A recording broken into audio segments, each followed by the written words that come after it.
Good morning, Service Alliance community. How y'all doing today? What's Keegan. going on, everybody? We're here. It's Friday. We made it. Another week in the books. Hopefully, everybody's had a great week so far. And we have a special guest today. Last week, we had Mr. Reggie Williams on, Mr. Lean On Your Rep. But today, we have a special guest. A lot of you guys have probably seen this guy floating around the Facebook groups. He's doing some really cool stuff. I'm not going to give any of it away because I want him to do that. But today we have Mr. Scott Burger of Neuappliances on. How you doing, Scott? Morning. Doing good. Good. Thank you for joining us, man. I appreciate it. Yeah, absolutely. Bright and early and over here.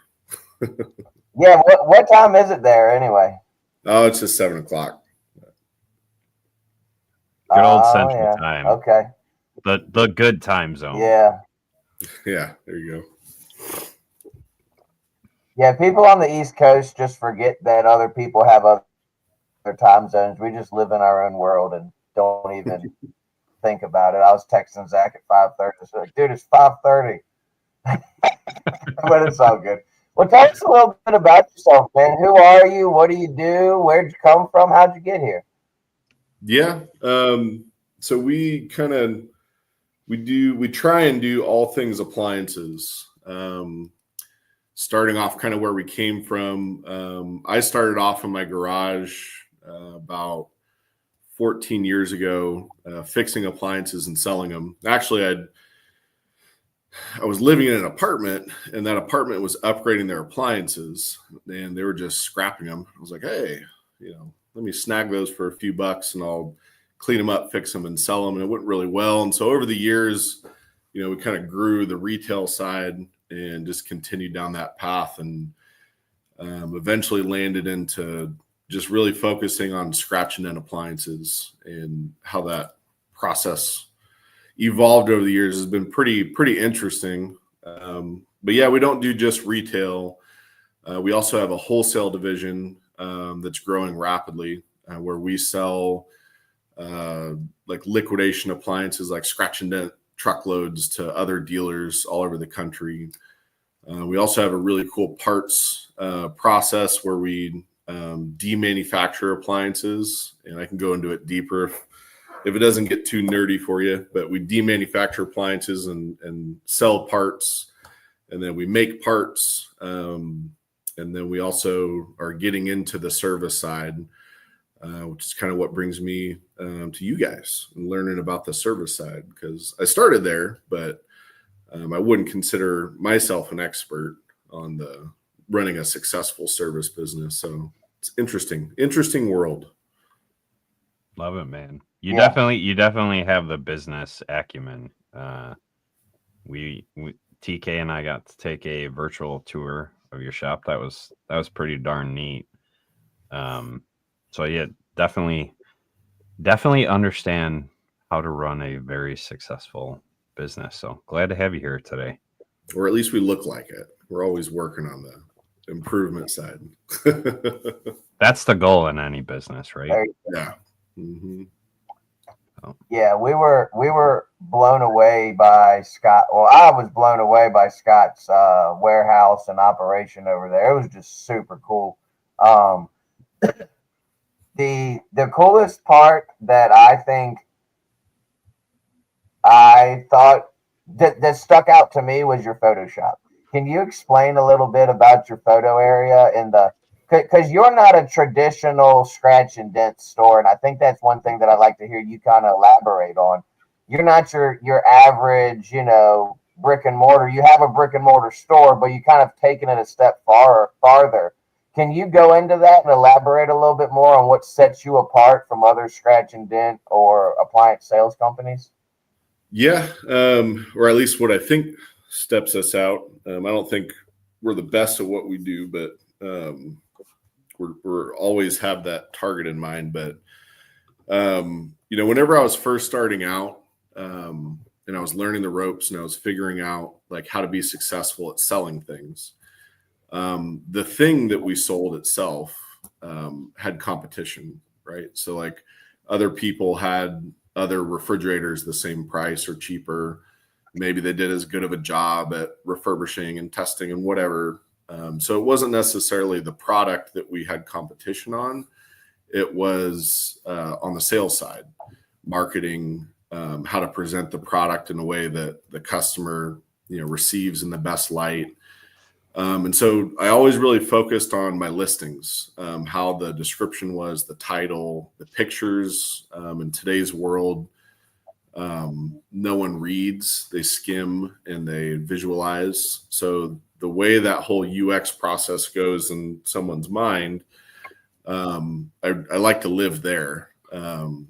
It's kind of nerdy and you're guessing all the time, but pictures was always a really big deal to us. So whenever we first started out, I sold on Craigslist. And now I don't even know if people use Craigslist. Facebook Marketplace, I guess, is the thing now. We don't do anything on it now, but that's where I started. And the way that I would stand out is I had this big mural that my buddy painted, and I'd take my pictures of my appliances right in front of that mural. So if you're scrolling down this Craigslist endless list of things, you would see my brand over and over and over again, and you would pick up, hey, maybe I don't see the exact thing that I'm looking for on this Craigslist post, but I see this brand over and over. So they'd go and investigate it. So our traffic went through the roof doing that. Now it's, you have an intrigued customer that's onboarded to your brand. They understand a little bit about who you are. You elevate yourself, because it looks, it just looks more professional. And so you're already, it's not a race to the bottom on price. It's, are you the best vendor or seller for that viewer? And so whenever I built this warehouse, I took that to a level that, I probably overkilled a little bit, but we have this huge photo room. It's got a 3-sided cyc wall and then a big turntable recessed down into the concrete that's controlled by the computer. And so you can put a product on there, you can put a product on there and it'll spin it around and get a 360 image of it. So if you're shopping for scratch and dent appliances, you can do it from home. And not that everyone converts, not that everyone goes and they purchase e-commerce, that way, but, at least that closes the gap a little bit and it elevates your brand. So I don't want to go too far into it, because I'll eat up your entire podcast on stuff you probably don't care about. But it's pretty cool whenever that was like your core focus, and then you take it to a level that you're like, you're uncomfortable with it yourself on how far you went. I love what you said about branding there. Notice he didn't say anything about posting his www dot whatever freaking website. Yeah. Notice he didn't, say neuappliances.com, LLC, whatever, right? Like that wasn't part of it. He had an element that was a part of his brand and it became prominent and it was sticky in people's brains. If you've watched the podcast at all, I'm huge on the branding side of things. That's why I roll with the pink hat roofer. Pink hat and a dude with a beard on your roof. It sticks out. It's sticky in your brain. You need something that's kind of sticky in your brain. So I love that that's how you did it. You had a mural and it stuck in people's brains as they were scrolling. That's cool. Mm-hmm. Yep, that's good stuff. Well, I apologize, guys. I completely forgot to pray. I was so excited about having Scott on and you guys hearing all the awesome stuff he's doing. So forgive me for that. I will pray us up and we'll get back into it. So y'all forgive me for that one. Let's pray. Oh, thank you, Lord. It's a new day. We woke up. We're here. We got Scott Burger on. I just ask that you would please bless him, bless his businesses, Lord, bless his family. And Lord, we just lift up every single business represented here this morning. The ones that are flourishing and just doing great, the ones that are struggling and going through hard times, and the ones that are just maintaining. Help each of us to just go into this weekend focused on spending some time with our family, focusing on what is important. Help us to put some time aside from work and the rat race of life to focus on you and focus on the things that truly matter. We thank you for this community that you've allowed us to be a part of, and just continue to be with every family and business represented here. And it's in your son Jesus' name we pray. Amen. Amen. Amen. All right, now that we got the important stuff out of the way. So I want to kind of jump into something, and I don't know, this probably won't take very long, but most of the people that hang out with us are in the service world. So service world's a little bit different than the selling world. What do you guys, so I've seen a bunch of appliance stores in my area. I'm friends with New Use Scratch and Dent owner. And so, like, what do you guys do as far as hours? What have you seen, like, as traffic patterns for people through your store? Have you kind of changed over the years? What does that look like? Yeah. So we're a little bit different. So we do e-commerce. So people can go to our website and they can buy products right there. They can see the product. They can learn about it. They should have enough information to go and make a purchasing decision. So we do have that safety net where even if we're closed, they can still buy the thing on the website. We have some chat stuff and things that can answer questions automatically. And a lot of that stuff really helps. And we've been doing that for years, and we weren't the first one to do it, but we were one of the first ones to do it. And you know, in the scratch and dent world, you're not selling an appliance because they can go and get the exact same thing at Lowe's or Home Depot and know exactly what they're going to get, and they know exactly what price they're going to buy it for. So whenever you shop with us, what we really sell is trust. And that's the one hurdle you overcome, because we're advertising a product that is cosmetically damaged right off the bat. So the customer has to be able to trust that your company is going to stand behind it, that it's a trustworthy product, that it's not a devalued product other than cosmetic. So in the scratch and dent world, you're constantly battling trust. It doesn't matter what the product is. We could sell lawnmowers or furniture, but if the customer trusts your brand, then it's gonna move. So the price stuff is easy. The product's easy. It's just how do you represent it to the customer and show it. So with us, traditionally, we were brick and mortar retail. You know, I'm talking a couple years ago, where we didn't have any e-commerce stuff. We would only get that flow of customers in our door during certain hours. And you could, you know, we would do like door trackers, kind of like how Best Buy does, where they get a foot count. And then we track our, I'm big on measuring, and we would track our foot traffic versus close rate, things like that. So we could see how good we're doing, or is our pricing off, or, you know, use that as a metric to adjust. But whenever we were just brick and mortar with no online option, you were a slave to the foot traffic. And so you had to be open whenever that foot traffic would come. And now with our e-commerce option, we're not. So we still currently right now, we're at like a 60% conversion of online purchases versus in-store purchases. So our foot traffic used to be really high, and now it's gone down. So we've abbreviated our hours a little bit, but that's always the guessing game is how long do you need to be open? How long is it profitable for you to be open? And where do you trim the fat off of? And we would just measure that on a daily basis, and then just try and figure it out with a spreadsheet of information and constantly be adjusting. But we have always been open 7 days a week. That is a huge one. Late Sunday, I think we open at 12 now. Before we opened at 10, and we close every day at 6 o'clock now. Before e-commerce, we closed at 7 o'clock, and it was still worth it to be open that additional hour. So it's just a measuring game. That's going to be different for everyone all the way across the country, but for us, that's what measured to be correct. No, that 6 o'clock time frame. I mean, I'd say most of the ones in my area, that's kind of that pocket is they're closing at 6.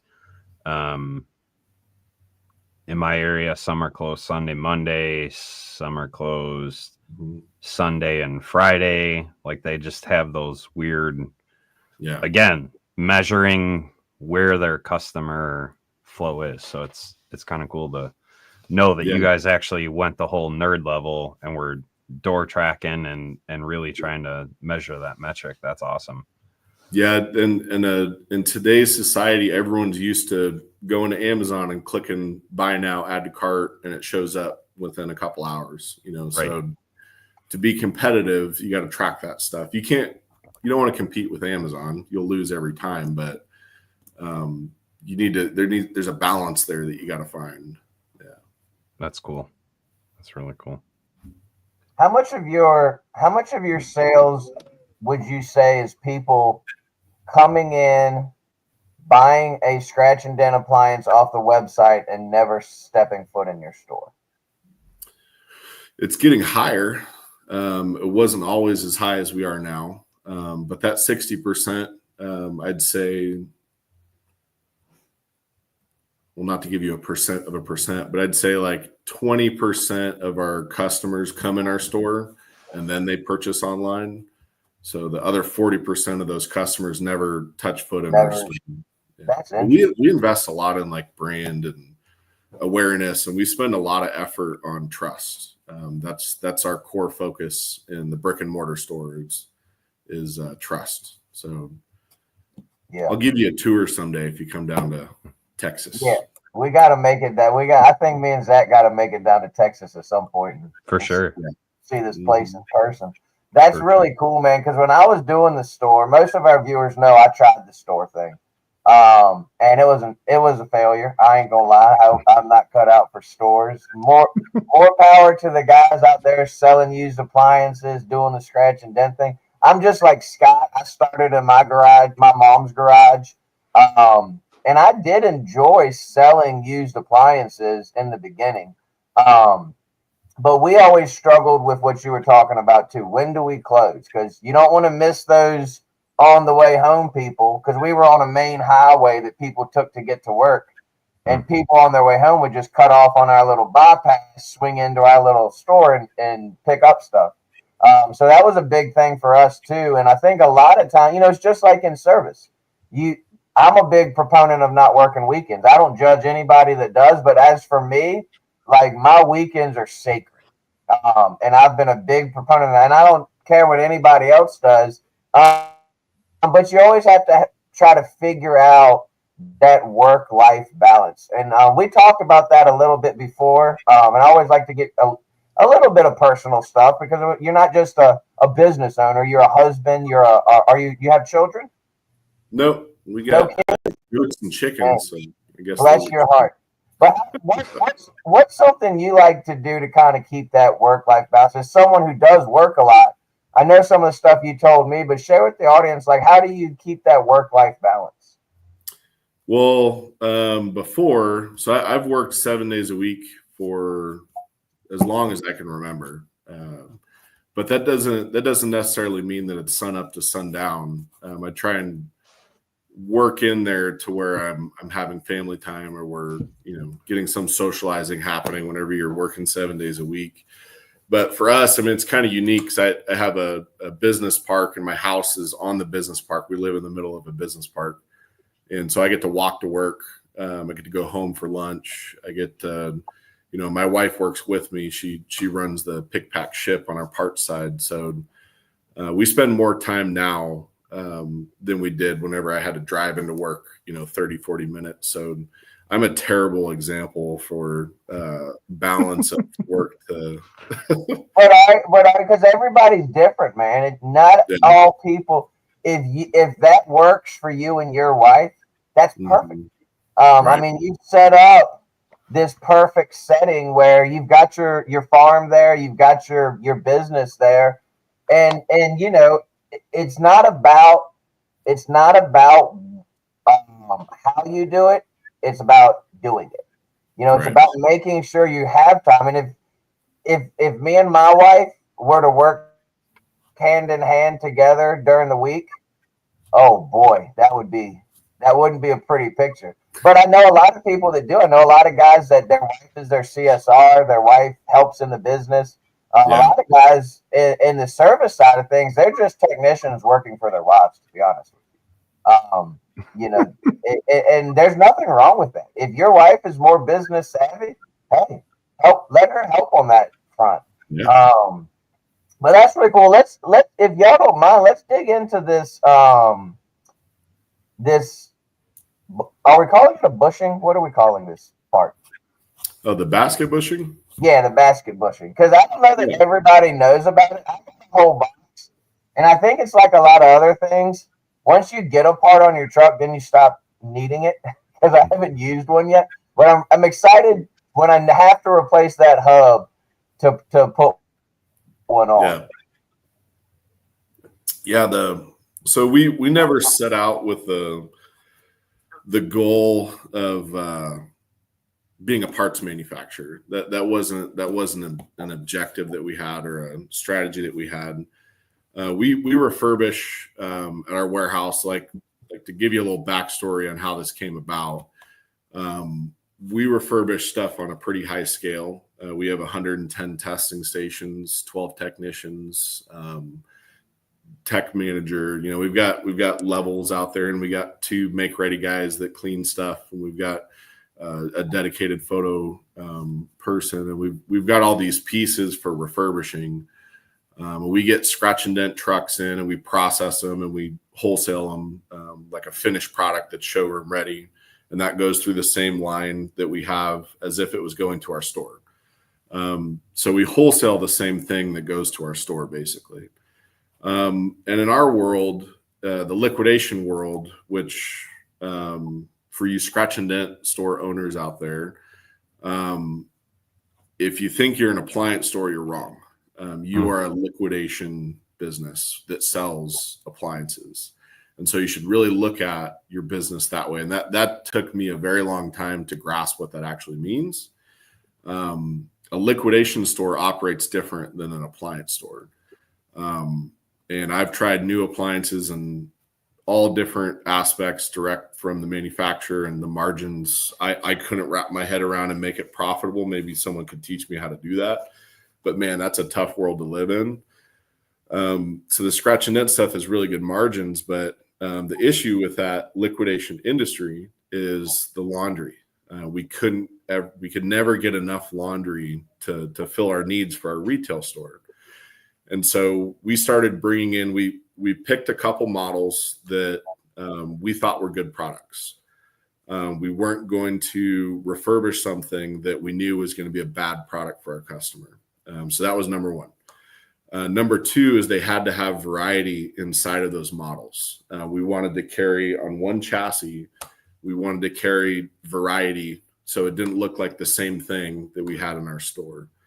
And number three is we had to improve it somehow. We couldn't just bring it back to what it originally was. We wanted to elevate it past what it originally was. And that was a challenge. But we landed on the Whirlpool VMW platform. This is a service podcast, so I'm sure you guys have there's a lot of opinions on that machine. There's a lot of opinions around them, but if you really look at, I mean, we've been through every single platform and every single different type, and the VMWs they're pretty good products. And I'm going to get eaten alive in your comment section for that, I'm sure, but I stand behind that because it's kind of like a Lego. They're very modular. I mean, that's the M in VMW is modular. So yeah.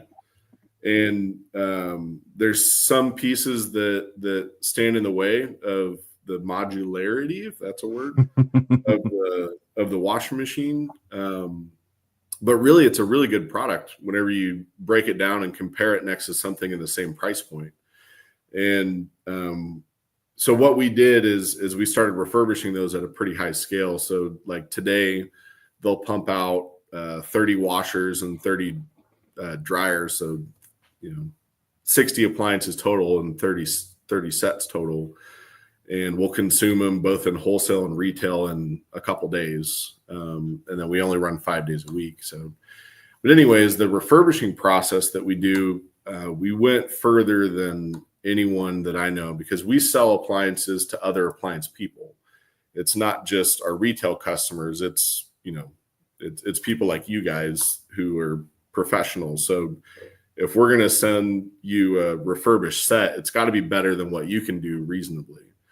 And so we break everything apart. We clean everything. We actually bench test all the parts and then put them back in together, which works really well. If you know all the specs on every part, you can bench test it, and it doesn't matter if that goes back into the same appliance or any appliance. And the success rate's a lot higher. So we kind of built this ladder that an appliance goes through of cleaning, refurbishing, cleaning again. And we went to a level that no one else does. And this part was a byproduct of that. So in some of the baskets themselves, they wear out. And if you've ever seen, if you know what these are, I'm sure the tech guys are going to know what a hub is. This is a used one there it is. That's a used one that came off a washer, super ugly. But on the inside is these little teeth. And I don't know if you can see it. We've got a video if all you guys worn out. are interested. Yeah, and those little splines, those little teeth wear out wherever the camera is. And so this is a new one, and you can you can see the teeth representation, but the teeth wear out. And what causes the teeth to wear out, there is some rotational friction that happens, the back and forth of it. Like this is a wash plate. I'm sure you're familiar with these guys, TK, your arch nemesis wash plates to get off. Yeah, freaking frustrating. So the hub sits right underneath this wash plate, and it spins. And so if you overload your clothes, if your clothes are on this side and it goes like that, and it wobbles it, that's going to wear down your teeth a little bit faster. There's a little bit of rotational friction in there. But what happens whenever your off-balance loading wears down your hub, it's actually washing down, it's wearing down the basket itself. So inside of the basket is a little piece. This is an OEM one. It's a little bushing that has a channel in it, and the gear case goes right through the middle of that guy. And so from the factory, that basket is tight to the gear case. So there's no play in the basket. And the hub is there just to connect the basket to the gear case.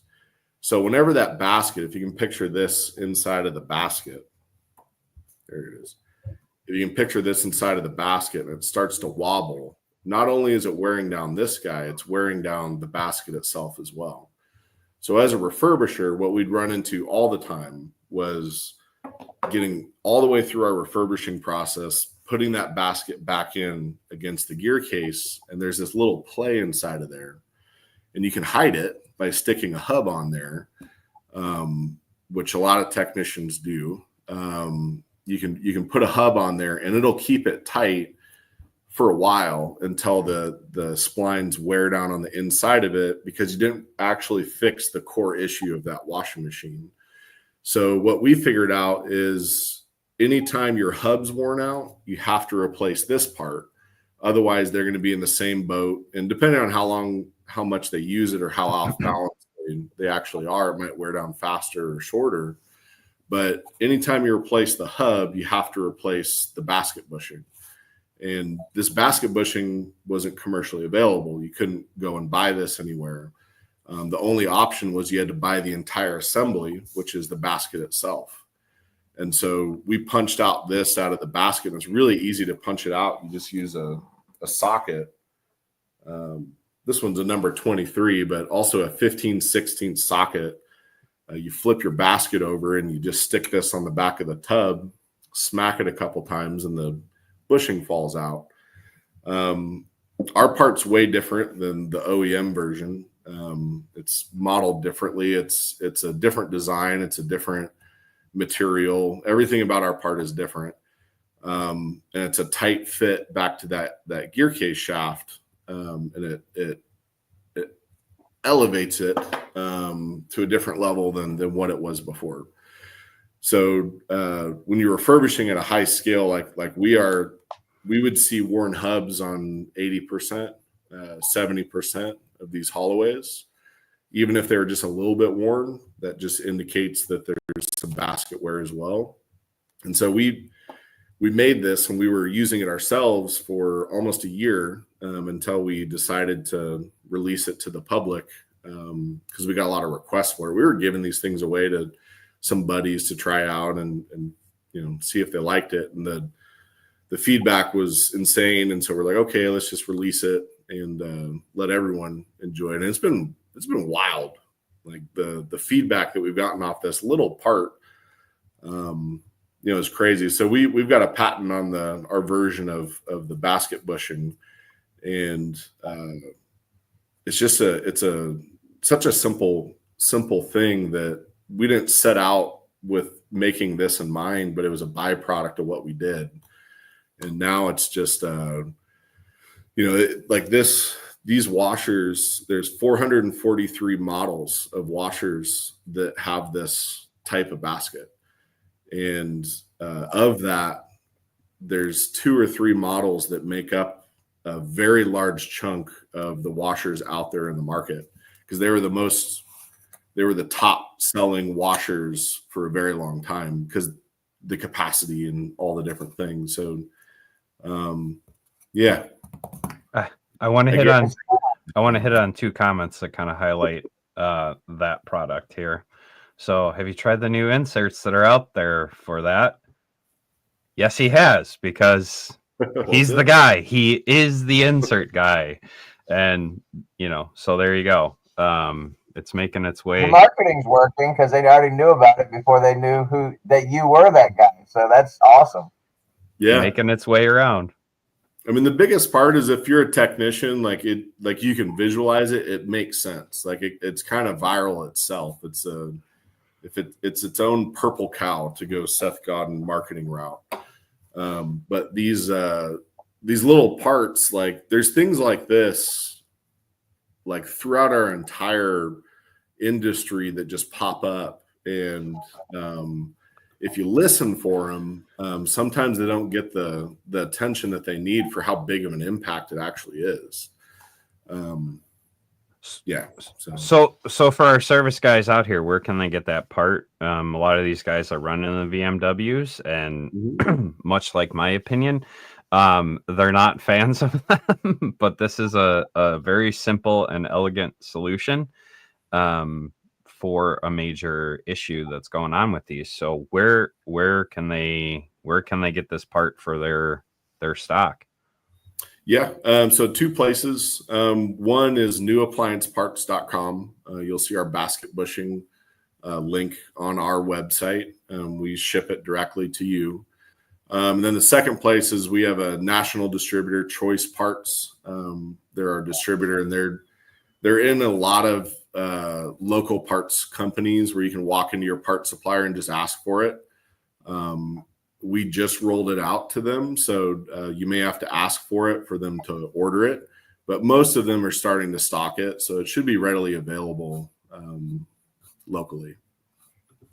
Yeah, I know UED has it, and they're selling it now. UED is.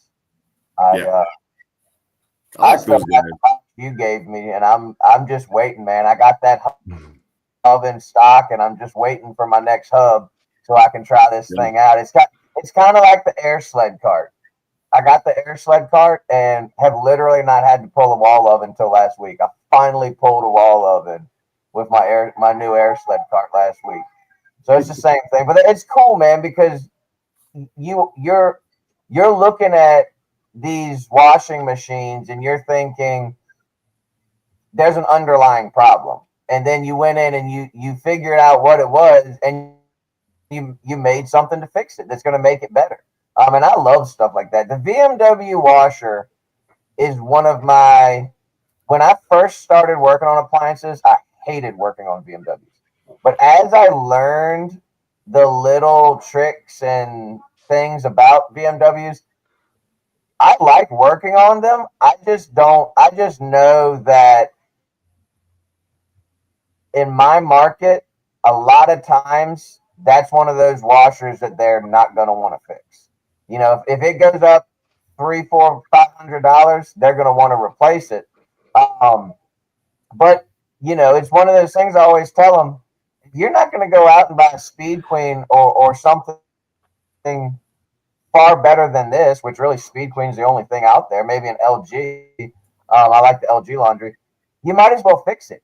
You know, and these ones that you're doing where you're fully refurbishing them, I mean, that's a win-win for everybody because they're getting a unit that's been gone through, cleaned, upgraded in some instances, and then, you know, they get it from you at a good price and everybody's happy. So that's beautiful. Yeah. Yeah. We had to stand out than just the pricing because they can just go and buy a new one for $500, $600. So we had to stand out from the crowd on something other than price. We had to have an elevated product. So I think this is going to have to be part of a standalone podcast when we talk to you. Mike said he loves innovators like you. You speak about going through the patenting process, and I don't think we have time for that because I know TK and I do have to run here pretty soon. But we'll have to have you back on for a full-length podcast and really kind of dig into the whole nerdy of new appliances and some of the solutions that you came up behind. Yeah, we should definitely do a full-on spotlight, and I think that, you know, there's the appliance industry is so much more than service. You know, we get so wrapped, especially me, I get so wrapped up in the service side of things. But the Service Alliance Group is here to help any business owner. I don't care if you own a store. I don't care if you own I don't care if you're flipping appliances out of your garage like me and Scott started out. That's what we're here to do. And one thing that I took away, and as we're wrapping things up, I'd like to speak on this. One thing that I took away from our initial interview when me and Zach just hopped on a call with you and you gave us a tour and all, is that I could immediately see that your heart is to help people with issues, and form somewhat of a community and be a person that's out there. How is that kind of approach to business really helps you to get where you are today?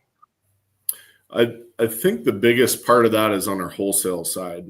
So in wholesale, we've got 2,600, 2,700 members at this point that are pretty active. And really our goal is to help those members be more successful. And the sales is a byproduct of success. You know, when you sell B2B, and you're selling to, you know, a servicer or what you're selling B2B, the more successful they are of it, the more product they can buy from you. So it's just that's a secondary thing that just happens as they become more successful. In the service world, you know, if we can teach people how to use these and what the benefits of them are to their customers, and they're successful about using it, they can buy more of them. So like our interests are aligned when it comes to that. And on the wholesale side, we spend all of our focus on trying to make our guys better. And so we take our own retail store and we showcase it. We say, hey, this is how we track KPIs, or this is how we have our sales labels or our warranty, or like whatever we could give you for free, you know, just to let you just consume all that and then make your own decisions on what you want to do. We're not saying, you know, we're the best and you know, follow these guidelines. We're not. But it's just an open forum to try and get everyone better at what they do. And through that, people ended up buying more stuff from us, which is awesome. We're not just a broker with a manifest on a spreadsheet. You know, that's not, there's no value there. And whenever industries pivot, which in the liquidation world, it is a industry built on pivots. The people that don't have any value, the people that don't add any value to their customers, the people that don't elevate their industry in any way are the first ones to go, because they don't have any. There's no skin in the game. They're not doing something that's different. They don't. For those of you that are listening, if you go and spend 2 hours over the next 2 days, 4 hours total, just listen to Seth Godin's podcasts or his videos on YouTube. He's a marketing author that talks about Purple Cow. Purple Cow is you need to stand out, basically. But he has a lot of core business concepts that I try and implement in my life. And it's all about adding value and selling things that matter and making your core focus around change and not about just blending into the likeness of your industry. And in that, you can go lots of different ways, but I try and bring that into as a focus of mine. And it's really helped me stay focused on helping others, will produce, more success. And it's true. We've done it with parts. We've done it with wholesale. So I would encourage anyone that's out there to do kind of the same thing and think about the profits later. That'll just happen. How can you help someone else? How can you improve your industry? And the rest will come. It'll work itself out. Yeah, it's so true, man. During our training, I always remind my guys, like, we're there to help this customer, and truly, that is what I love about appliance repair. Every single day, I get 6 to 8 opportunities to go in someone's house and help them. And honestly, that's what I remind when people are frustrated. Like especially back in the day when I did third-party warranty. Oftentimes, I was walking into a house where this customer had dealt with 3 other companies, and they were mad. And I always started off. My icebreaker every time I'd walk into those frustrating situations where the customer's just pissed off, I would say the same thing. I would say, ma'am, sir, whoever, my only reason to be here today is to help you. My only reason I came to your house, I didn't come to your house because I want to, string you along like these other guys did. I came here because I want to help you. Just that simple statement. Now, don't say it if you don't mean it, but I meant it. And that simple statement would put so many people at rest, because, like, whether they could just read that I wasn't BSing them or whatever, a lot of times, as soon as I said that simple statement, I am here to help you, it was like they're like, all right, let me give this guy a chance. I know these last 3 guys didn't take care of me, whatever, but let me give this guy a chance. And 99% of the time, I helped him. There's always your instances where you could, it's non-repairable, not worth fixing or whatever. But either way, I helped him get a new appliance because warranty company's paying for that. But I love that about you, man. And that's what the Service Alliance Group is all about. We're here to help business owners. We want to help them to in any way we can. We don't know it all. We don't have all the answers. But any answers we do or any help we can provide, that's what we're here to do. So we love that about you. Yeah. Yeah, that's why I'm excited to be on here. And it's also the reason why I went with Choice as our distributor, because they have kind of the same concept with their parts. Some of their stuff is pretty crazy, man. Like those heating elements on the ranges. If anyone hasn't seen it, they have heating elements on ranges where they fit like all sorts of models. They call it SKUduction, and they took, this one range element fits, 50 different models. That's cool. Like, going out there doing stuff like that. Yeah. And they're not, they're not here to sell their product. I have no incentive to do so, but people like that actually care about what they're doing, or people like y'all that are trying to build a community around, improving the industry, as long as you align yourself with people with the same concepts, whatever comes of it's going to be good. They're based right up here in Naperville, Illinois, and they were my main stock part on my truck. I had a ton of their coils and fuses and ice makers. They lived on my trucks because they're fantastic aftermarket parts. Like we love them. reduction was huge. That's like a whole podcast itself, because like aftermarket gets this rap of being lower value, and it doesn't have to be. There is definitely some lower value aftermarket parts out there. And I burned through all of them. Yeah. We use Choice parts through UED, and we have been extremely happy. If you're, and I'll plug this one for them. If you're out there and you still work on a lot of older Whirlpool refrigerators, and you're looking for that broken tab ice door kit, oh yeah, all the generic ones suck off Amazon, but that Choice one is legit. It's solid. It's good. I've used it. I mean, it's as good, and it is quality. So shout out to Choice for putting out good stuff like that. We're gonna have to get maybe Scott, you can help us. We'll have them on the podcast. And actually, Mike and I were talking about heading on up to their facility, because literally it's just north of us here in Illinois. So that'd be cool. Hopefully get up there and have a chance to chat with them. Yeah, do a tour. Yeah, there's levels to the aftermarket game, and they just say aftermarket. I'm like, dude, this isn't like, don't put yourself in that category. This is something different. So right, it's crazy the differences between aftermarket with the same title, aftermarket. So like this would be in an aftermarket category, and don't stick me next to that low value one. I don't want to say names. We all know who they are. Don't stick me next to that. Yeah, exactly. Well, guys, glad. Go ahead, man. We were glad to have you on here, Scott, and those of you guys watching today. We're glad that you were able to be a part of this. We're definitely going to have Scott back on for a full-length podcast where we can really dig into some of the nitty gritty, and it'll probably be more than one, because we're 50 minutes in and we've hit more topics than I can count so far. So probably have him on for a series of these podcasts. But if you are not a member, to follow kind of what Scott was talking about, taking care of people first, and the money's going to follow. Join servicealliancegroup.com, become an all access member. One of the resources that we give away to our all access members is the mastermind down at the bottom, November 16th. Coming up quick, guys. It is coming up quick.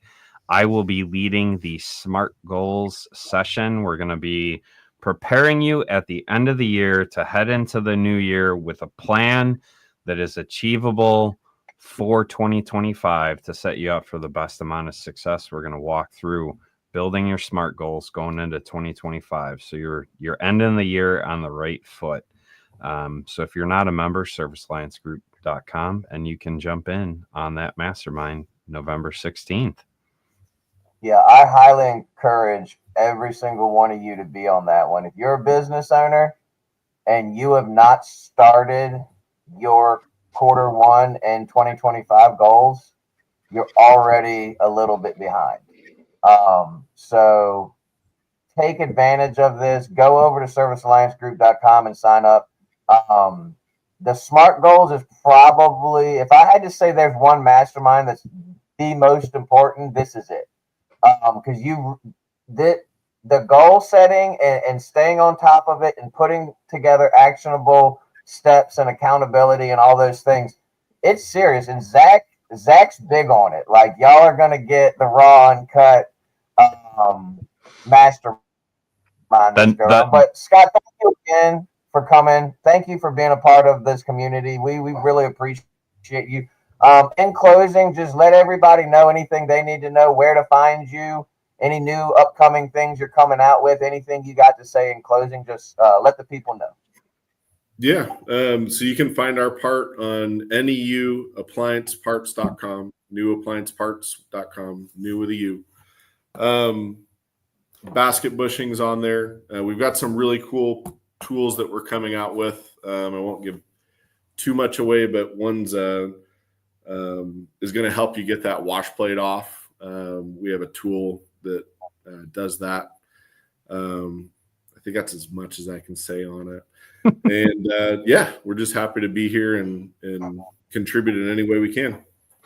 And you can also check Scott out. He's a very active member in one of our sister groups, the Appliance Repair Refurbishers group, Taz Journeys group. I'm an admin over there. They are one of our sister groups, and Scott is one of the top contributors and moderators over there. So you got questions on refurbishing, that is a great group to go and become a part of. Yeah. Yeah, there's a lot of guys on there just sharing knowledge. We try and help as much as I can, dropping in stuff in there, and that's where stuff like this comes from. So to stay ahead of the curve, if you're refurbishing, even if you're a repairer, just to see what they're talking about, it's a really cool place where there's a lot of ideas bouncing around and solutions being made, and some not so good, ones that you're just like, that's not going to work. But at least they're talking, 100%. Well, I got my big old bottle of Bounce Be Gone from Ben over at Ben's Appliances. And so shout out to him. I'm going to go try that thing out on my next set of suspension rods. Go over there and check out that refurbished group, because you will get all kinds of little nuggets. These refurbished guys think differently than we do. And I know that because I used to be one. And they come up with some really cool ways, workarounds, stuff like that. But we really appreciate you coming on, man. To everybody out there watching, thank you guys. Have an awesome weekend. As always, we appreciate this community, and we're just thankful to have you guys here.